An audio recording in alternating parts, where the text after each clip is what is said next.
Today is June 6th? 13th. June 13th. 1 week off. I am such a noodle brain right now. I went to the Belmont on Saturday, went out with my friends on Friday. Yesterday, I was so sick, I couldn't even stand. I passed out. I literally passed out. I just sit down because I was dizzy. I feel terrible. I'm supposed to go to Nantucket for the first time this weekend, and I don't think I'm going to make it. You can't even drink for a night anymore. I go out one night, and then it's like, honestly, I get so sick that I just want to crawl and die. I was just sweating profusely in bed last night. Today's rundown is brought to you by Lisa. Mattresses. By the way, I see you, Lisa. They've now taken my Lisa ad, and it's like everywhere. I don't know if you guys have seen it on like your Instagram or Facebook feeds, but they're just like using it. So you just scroll through Instagram, and there's my Lisa thing. I'm not getting paid for it. It's okay. Lisa, mattresses. The best mattresses. We have them all in my Nantucket house.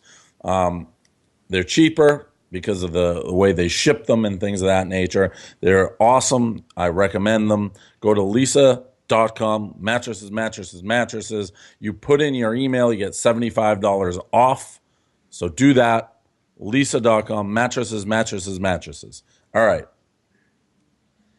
I wish I had more energy for this next subject. I wish I had my A game, but I don't. And that's how you know I was a total noodle and so sick that it took me till this morning to talk about LeBron James and he basically got called a bitch by Draymond Green and then took it so personal that he basically curled up into a ball and cried and says, I have 3 kids. I'm a man. You can't talk to me like this.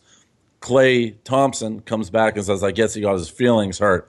And in an all-time LeBron press conference, he's just sitting there kind of like nervous laughter, saying he's going to take the high road. Klay said, I guess he just got his feelings hurt.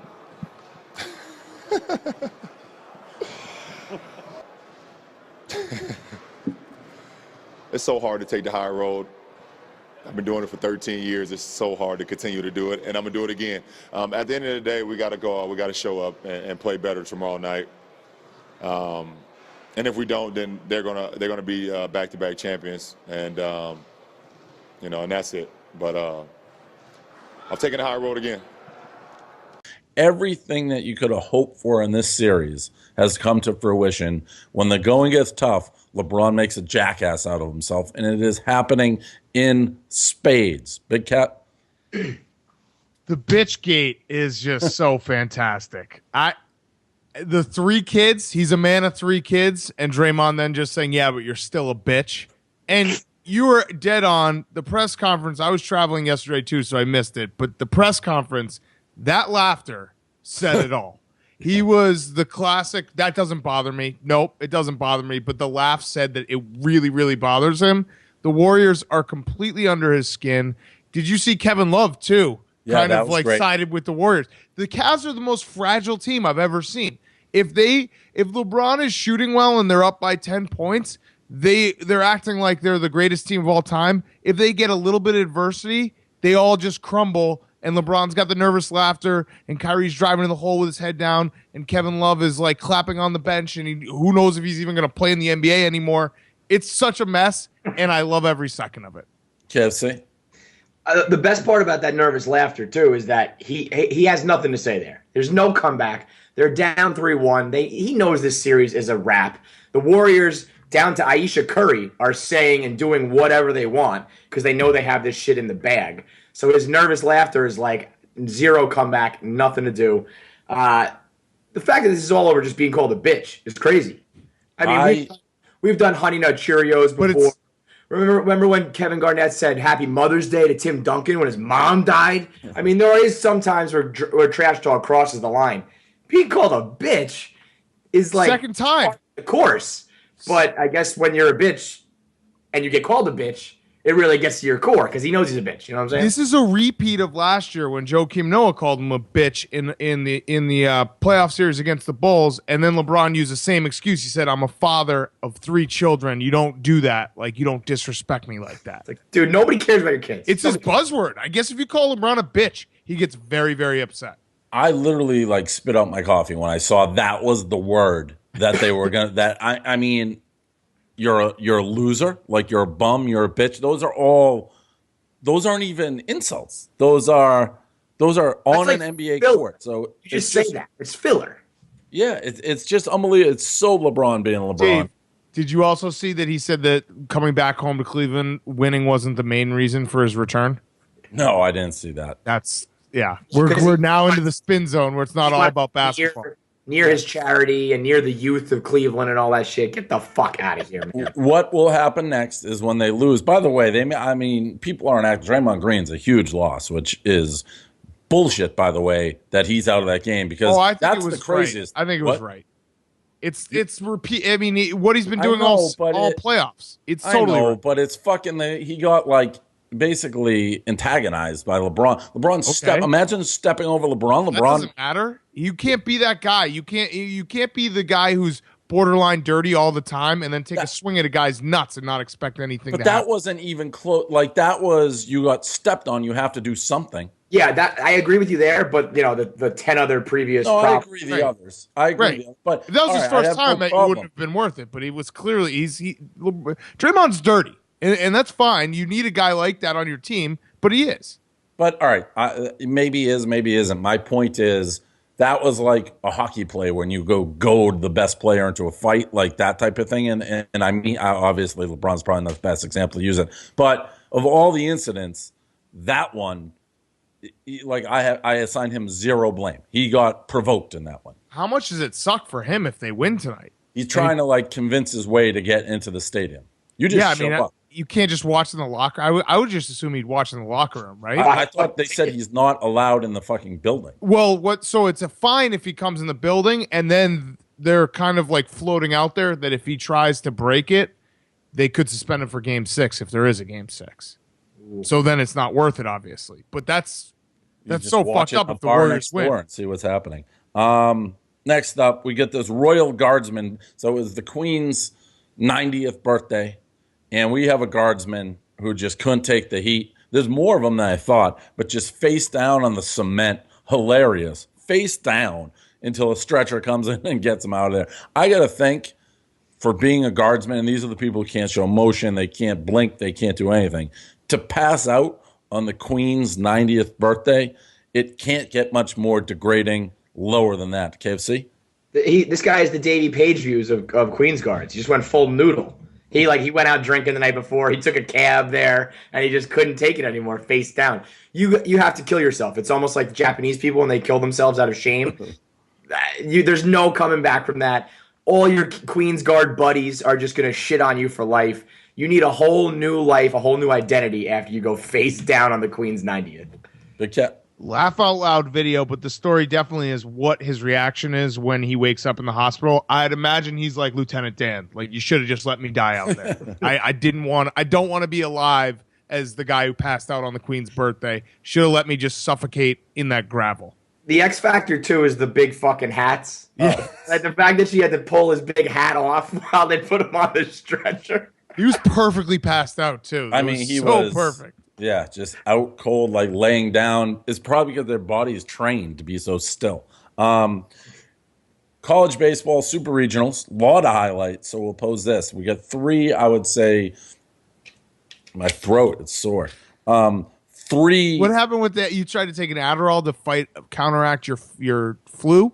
Yeah, and it did not work. I think that's how it works, man. I got so sick. Someone who can barely stay healthy for a week. You're not someone that should be mixing like self-medicating flu symptoms. I just wanted to be able to work, and I was so out of it. I'm like, maybe an Adderall will fucking wake me up. I'll get some work. That I got so dizzy, I had to sit down on the floor. I was just sitting alone in the floor of my apartment. I couldn't move. It was like that. Child. It was that bad. And Renee's not here. I'm here alone. Oh my God! You need the life alert. I thought I was getting a lifeline. I thought it was like that. Ask me how much food I ate yesterday. How much food did you eat, Dave? 0. I didn't eat yesterday. I've only had like two bites of soup today.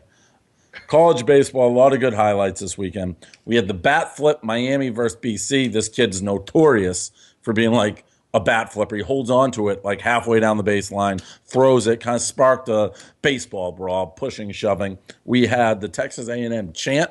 I don't know if you guys obviously saw this, but if you walk a guy at Texas A&M, they just start chanting for the next ball. So ball 5, then you throw ball 5, they go ball 6.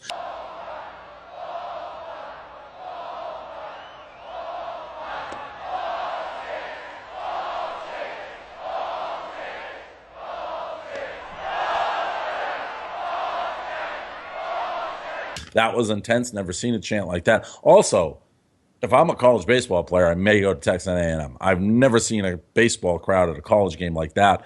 And then the last one, the Grand Slam for the Gauchos. I think UC Santa Barbara against Louisville, down 3-0, bottom of the ninth, 1 out. Grand Slam versus Louisville, who was one of the favorites. Great moment. So what rang true for you? What was the best moment of the weekend? All great highlights, by the way. Big Cat.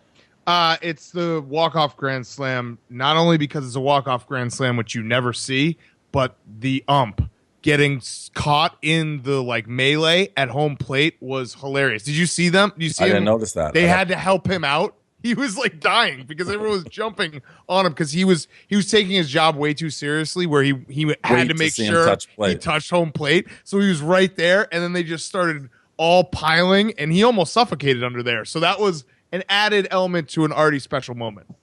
Wasn't it also the third string catcher or something like that who hit it? It was a freshman. One home run on the year. Hey, make sure you include I mean, the A&M thing I've never seen before. I've seen walk-off home runs. I've seen, unlikely home runs. That A&M chant, that was one of the coolest things I've ever seen in sports. That was unbelievable. When they get to ball 6 and they really get into it, it gets that much louder.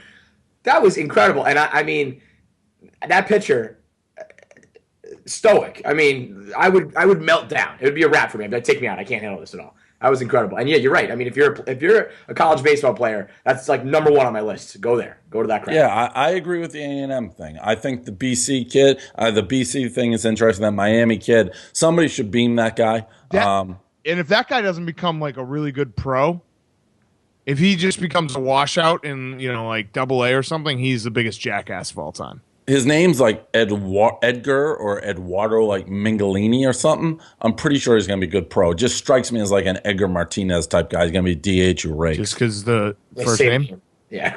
That was a real great connection there, Dave. Yeah. Can we take a commercial break? My brain's not working. No shit. The Davey Page used the scout.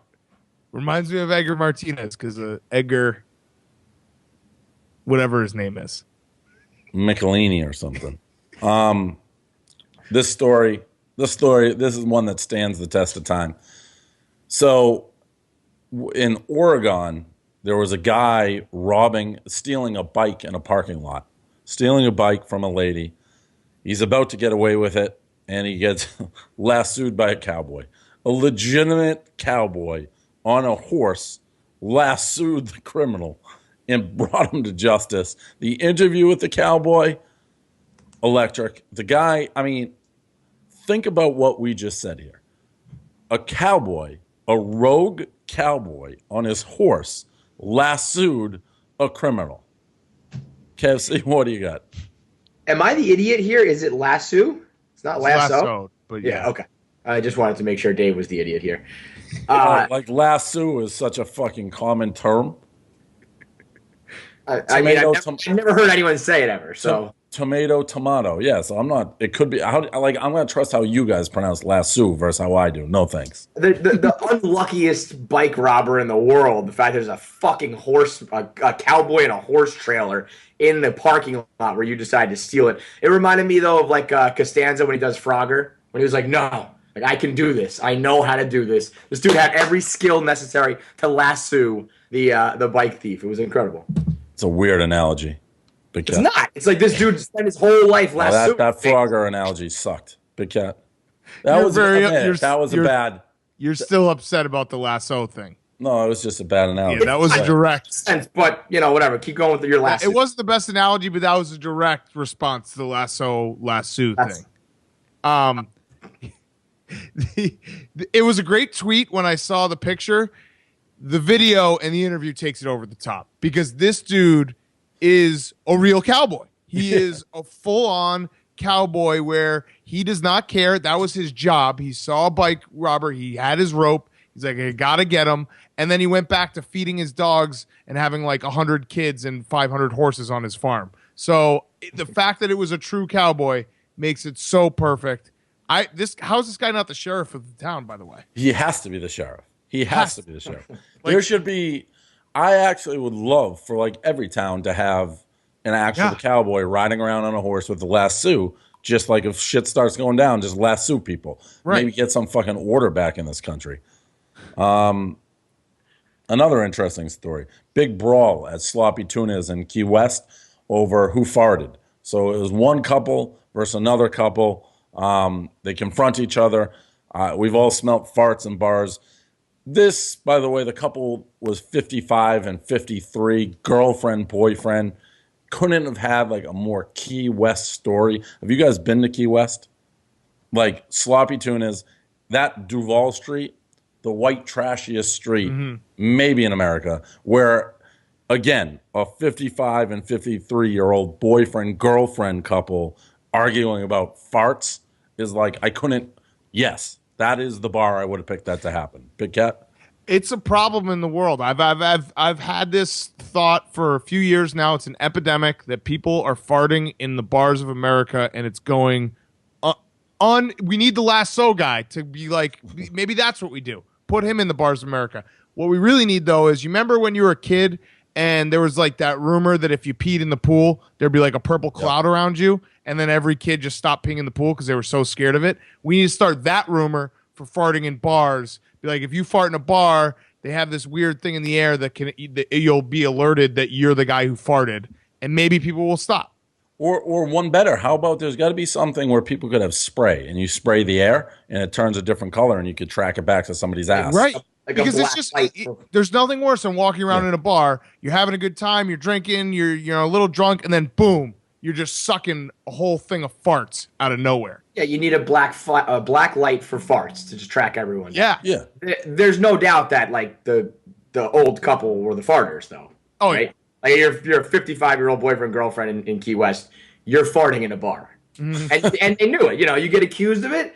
Whoever denied it supplied it, sort of thing. When you're freaking out, you're definitely the one who farted. That couple never stops farting. They're just walking around farting everywhere in Key West. Their farts mix together and create one power fart in Key West. You go home and they sit in their like their matching recliners that are just fart dusted. They're just made out of farts.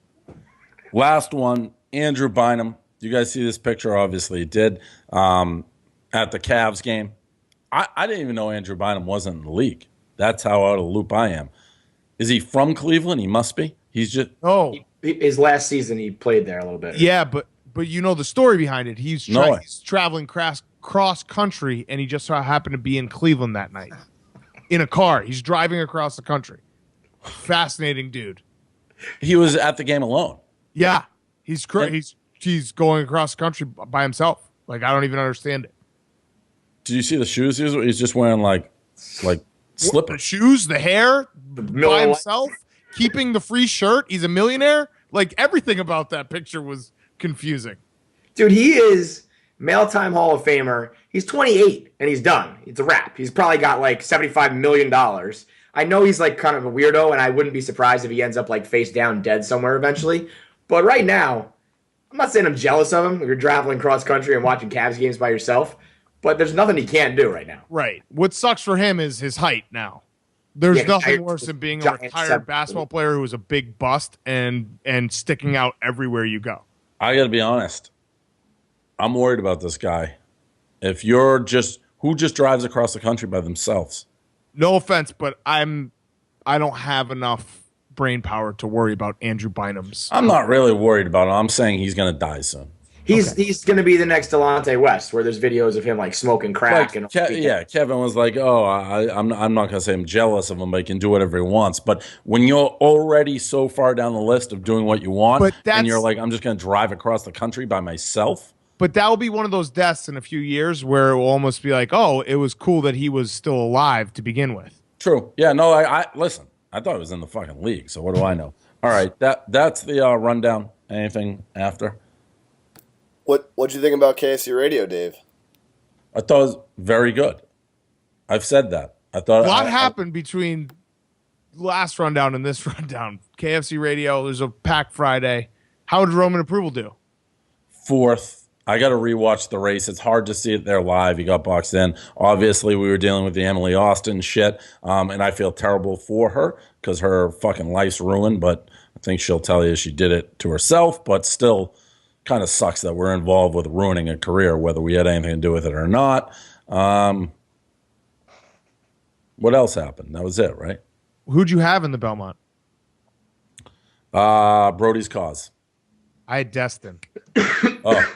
So Elio and I partner our bets. So it's like we each bet $750 or $1,000. It was 1,000 by that time, and we split it down the middle. Whatever. If I lose, I lose. If he wins, we split it. He had Destin, so that sucked. Yeah, it looked like he was. I mean, cashed the ticket basically. Yeah. Yep. So. Yep. All right. Okay. Do you have anything? No, Anything else? I'm gonna just try to fucking get healthy so I can get to Nantucket this week. That's all that I'm focused on.